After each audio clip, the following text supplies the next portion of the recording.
Jumpa lagi bersama gua Imron di pertemuan kali ini di konten Kita Project ID.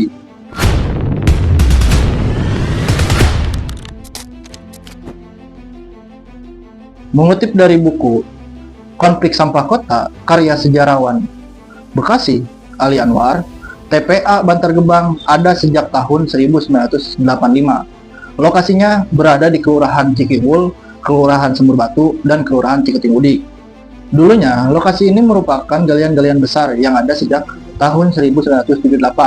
Tandanya diambil untuk proyek properti di Jakarta seperti Sunter, Podomoro, dan Kelapa Gading di Jakarta Utara. Pemerintah DKI Jakarta ketika itu dipimpin oleh Gubernur Suprapto membeli lahan dari dua pemiliknya. Pertama, Bapak Kurnia seluas 100 hektar dan kedua, Bapak Jailani Jain seluas 15 hektar. Tentunya, kedua pemilik lahan tersebut senang dengan dibelinya lahan oleh Pemda DKI Jakarta. Selain mendapatkan uang hasil penjualan, mereka terbebas dari kewajiban melakukan reklamasi atau menguruk lagi kolam raksasa dengan dana besar. Pada awalnya, pemerintah Provinsi DKI Jakarta memilih untuk membuat tempat pembuangan akhir sampah di ujung Menteng, Jakarta Timur.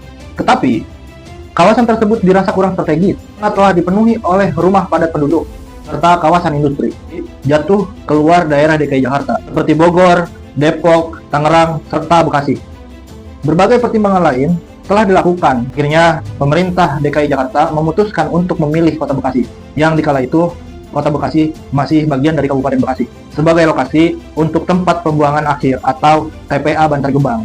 Terdapat dua kecamatan yang dijadikan opsi untuk dibuatkan TPA kala itu. Ini kawasan Medan Satria dan kawasan Bantar Gebang. Namun pada akhirnya diputuskanlah di wilayah Bantar Gebang. Sejak pertama kali diresmikan pada tahun 1989, TPA Bantar Gebang menjadi salah satu terbesar di Asia Tenggara. Dengan 7.000 ton per hari, sampah ditumpuk di TPA Bantar Gebang.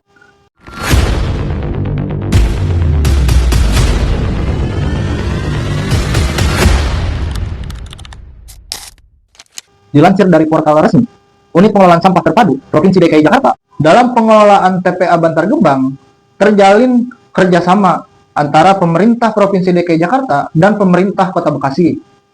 Untuk memfasilitasi TPA Bantar Gebang, pemerintah Provinsi DKI Jakarta memberikan uang tunai kepada pemerintah Kota Bekasi. Di sisi lain, terjadi konflik pada tahun 2004.